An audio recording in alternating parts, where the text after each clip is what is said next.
It had been a clammy night, and King Ella had slept fitfully. He was forced at last to give up his bed as a vicious storm rent the night air.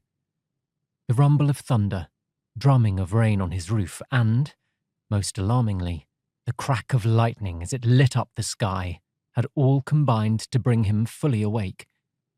He looked out onto his lands being battered by the harsh weather. It was almost as if God was sending him a sign. But how was he to interpret the sign? Was it a good omen or bad?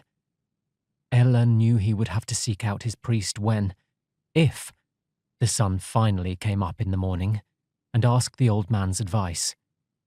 Father Hugluk would give the king the answers he needed. Ella winced as a particularly loud clap of thunder pealed directly over his house, and muttered a prayer that lightning wouldn't follow and set fire to the thatch on his roof. After a time, it seemed the storm was moving on eastwards. The rain lessened, and the frightening rumbles faded into the distance. He could see something burning not too far away in a field, despite the rain. A tree, perhaps, or a barn. Men were running towards it already, shouting at one another to fetch buckets of water and extinguish the blaze. If it was a barn, Ayla hoped that any animals inside were freed in time. Christ knew his people could not afford to lose any more cattle since the Danish raiders had killed so many of them already.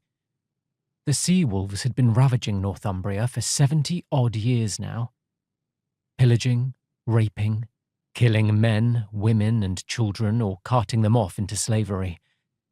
Ayla shook his head and sighed. Maybe it will end tomorrow, he muttered, and began stripping off his bedclothes. He must have been staring out the window for longer than he realized, as the eastern sky was already beginning to lighten with the approaching dawn. "Are you not coming back to bed?" Ayla glanced across to see his wife Ethelthryth watching him from beneath her blanket. He smiled and shook his head. "No, my dear," he said. "I must prepare for what's to come." He lifted a jug of water and poured some into a silver cup. It was stale, but helped moisten his mouth as he continued to pull on his clothes and sword belt. He wanted to look his best, his most impressive on this great day. Ethelthryth had fallen back asleep by the time he was ready. Ayla went out into the morning and headed for the nearby church. The walls were strong, and the doors had been replaced after the raiders had smashed them open the previous year. From the outside, at least, it looked like a worthy place to worship God. Inside, however, it was but a shell of its former glory. The Danes had stolen the magnificent golden cross from the altar, along with anything else of value, and destroyed any furnishings they didn't think worth carrying off. The people had done their best to tidy up and rebuild the broken altar, but Ayla felt the rage rise within him again, as it did every time he came here. He had only been king for 2 years since his predecessor, Osbert, had been deposed, and in that time the Danes had truly seemed to be a punishment from God. It would end today, the king hoped.